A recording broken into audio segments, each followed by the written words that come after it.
ole ten truman chan style le a company manga hadam taka han sai mai theidan ni han soila la hrelo te kan om takin kan soi to ang khan he lai hian voice style song group creator ti te kha lo langa voice chu keyboard ri khan ye kan ti kha style ku kan ona style chu drums beat a kha ni ber maya a beat a kha style rang kha oma una hian British rock a kha na oma he la hian start stop ti kha oma he gan me chuan style a kha lo rita drums beat a kha ti chuan he ta hian ACMP a company on off kha om le ta hei kan me chuan aloin on le ta company kan on chuan he lampang split point atanga veilam zong heng note khat chau hi kan me khan backing band a rem tu kha automatic khan roin rem ve ta ni chuwangin note khat chau met khan note khat chau kha kan metanga tul huna kan thla khanga ti chona sai thei do ni kan la sak chin turi chu HLB moya BM a hla sur lo pon ngei ti khani do na ni ti china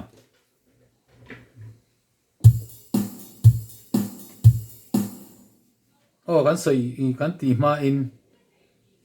hei hi kan soi photo in C ania a sang chu F a niam chu G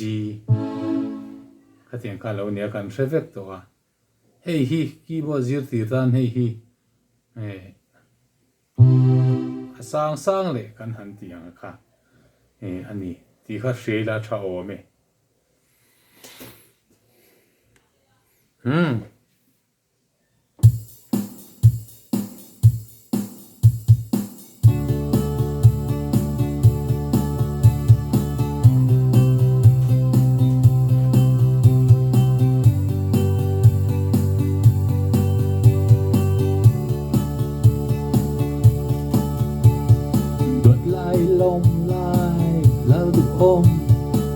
Sunday tlai lam dar thuma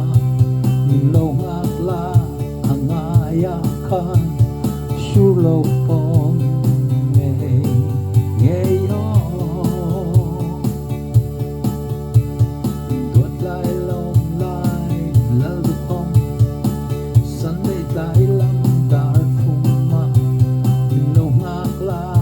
angaya khan shur lo pom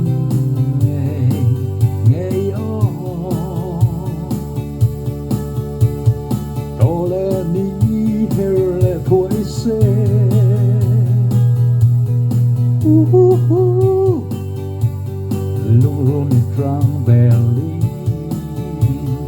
boy day drunk belly.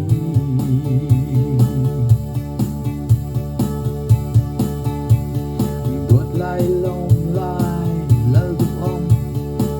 Sunday lai lam dar phum ma, lo mak la angaya khan, shu lo pom ngay o.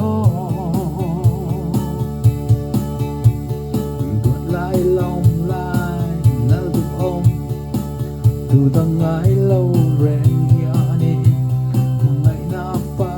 clan tu nang o shuro pon ngay o to le ni her le thoi se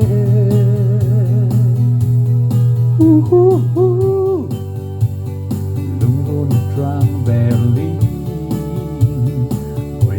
drunk belly.